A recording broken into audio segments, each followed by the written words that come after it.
Here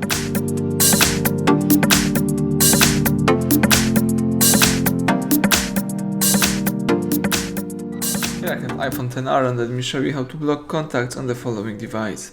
So at the very beginning, let's start by using your home screen. Find and select the settings.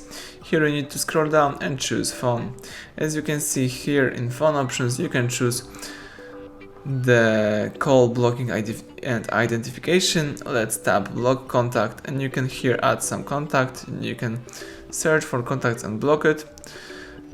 In my case there is no contact, but you can just use it to block contacts to not receive phone calls, messages or FaceTime from people from that block list.